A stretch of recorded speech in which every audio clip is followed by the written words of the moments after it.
본 영상은 소방공무원이 각종 화재, 구조, 구급, 생활안전 활동 중 방화문 등 문개 방식, 도난 및 2차 사고 안전 예방과 민원 발생 방지를 위한 대처 방안을 알려주기 위해 만들어졌습니다.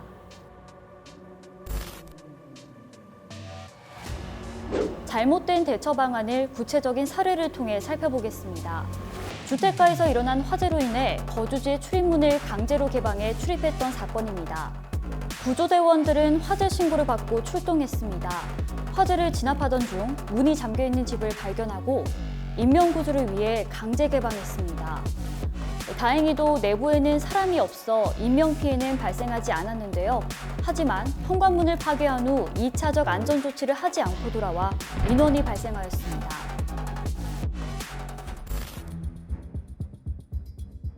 두 번째 사례는 구조 출동 시에 일어났던 사건입니다.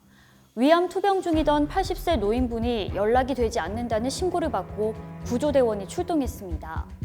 구조대원들은 환자가 집에서 쓰러져 있는 것으로 판단해 방범창을 파손한 후 집 안에 출입하였습니다. 방범창을 제거하는 것은 구조를 위한 행위였으나 방범창 제거 후에 아무런 조치를 취하지 않은 것이 문제가 되어 민원이 발생했습니다. 방범창을 제거한 후 아무런 조치를 취하지 않게 되면 도난 등의 우려가 있어 2차 안전사고 및 민원 예방을 위한 조치가 꼭 필요합니다.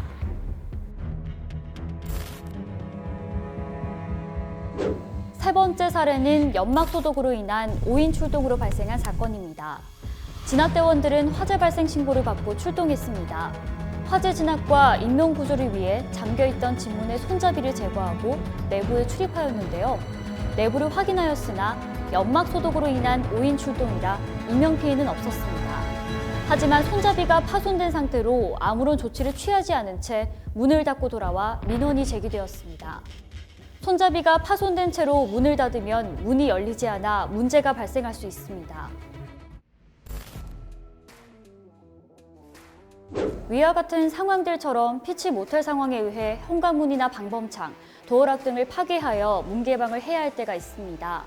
보다 안전하게 문 개방 등을 하기 위해서는 다음과 같은 순서로 문을 개방해야 합니다. 첫째, 출동 단계에 경찰 병행 출동을 요청하고 현장 관계인이 현장에 있는지 사전 확인합니다. 둘째, 화재 진압 및 인명구조 등 긴박한 경우를 제외한 문 개방 시에는 파손 염려가 있으므로 주택인 경우 민간 사업자에게, 차량인 경우 차량 보험사에게 요청하도록 안내합니다.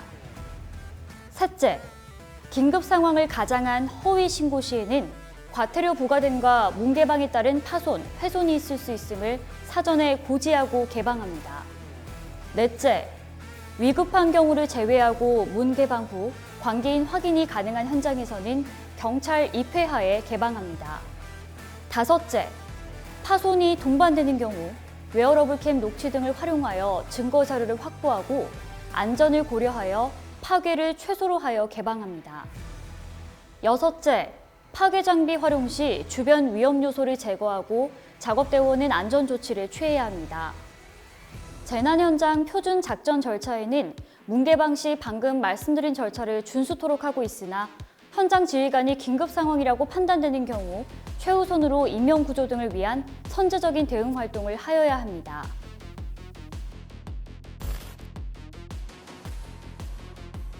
문 개방을 하고 난 후에는 출입 통제선을 설치해야 합니다. 문 개방으로 현관문 등이 파괴되는 순간 도난 등 2차적 안전사고로부터 보호받지 못하기 때문에 출입 통제선이 반드시 필요합니다.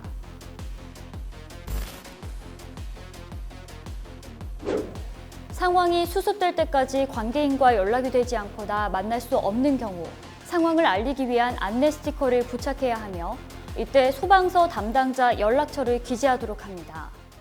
화재 출동, 구조 출동, 5인 출동 시에 문 개방 등으로 인해 민원이 발생한 상황과 올바른 대응 절차에 대해서 살펴보았습니다. 첫째, 출동 단계의 경찰 병행 출동 요청, 현장 관계인을 사전 확인합니다. 둘째, 긴박한 경우를 제외하고 주택 및 차량의 단순 문 개방은 민간 사업자나 차량 보험사에 요청할 것을 안내해 드립니다. 셋째, 허위 신고 시 과태료 부과와 문 개방에 따른 파손, 훼손이 있을 수 있음을 사전에 고지합니다. 넷째, 문개방 후 관계인 확인 가능 현장은 위급한 경우를 제외하고 경찰 입회하에 개방합니다. 다섯째, 파손이 동반되는 경우 웨어러블 캠 등 영상 활용 안전을 고려하고 파괴를 최소화하여 개방합니다.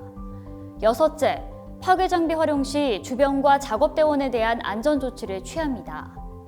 지금까지 문개방 시 올바른 대처를 위한 절차에 대해서 알아보았습니다. 긴급한 상황 속에서도 정확한 대응과 수습을 통해 민원이 발생하지 않도록 주의해 주시기 바랍니다.